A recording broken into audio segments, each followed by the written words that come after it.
اے لوگو جو ایمان لائے ہو رائنا نہ کہا کرو بلکہ انظر نہ کہو اور توجہ سے بات کو سنو۔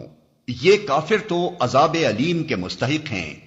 یہ لوگ جنہوں نے دعوت حق کو قبول کرنے سے انکار کر دیا ہے، خواہ اہل کتاب میں سے ہوں یا مشرک ہوں، ہرگز یہ پسند نہیں کرتے کہ تمہارے رب کی طرف سے تم پر کوئی بھلائی نازل ہو، مگر اللہ جس کو چاہتا ہے اپنی رحمت کے لیے چن لیتا ہے، اور وہ بڑا فضل فرمانے والا ہے۔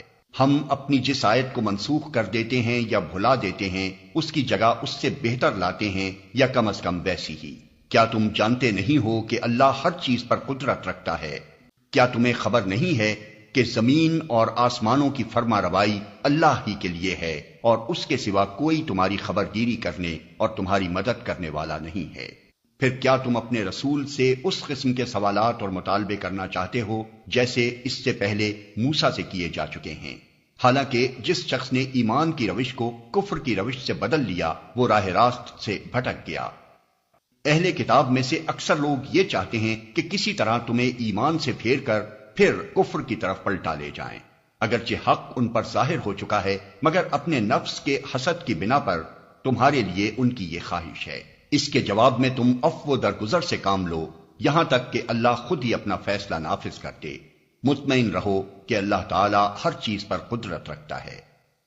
نماز قائم کرو اور زکوٰۃ دو، تم اپنی عاقبت کے لیے جو بھلائی کما کر آگے بھیجو گے اللہ کے ہاں اسے موجود پاؤ گے۔ جو کچھ تم کرتے ہو وہ سب اللہ کی نظر میں ہے۔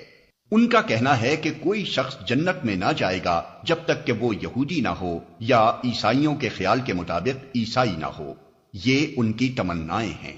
ان سے کہو اپنی دلیل پیش کرو اگر تم اپنے دعوے میں سچے ہو۔ دراصل نہ تمہاری کچھ خصوصیت ہے نہ کسی اور کی، حق یہ ہے کہ جو بھی اپنی ہستی کو اللہ کی اطاعت میں سونپ دے اور عملاً نیک روش پر چلے، اس کے لیے اس کے رب کے پاس اس کا اجر ہے، اور ایسے لوگوں کے لیے کسی خوف یا رنج کا کوئی موقع نہیں۔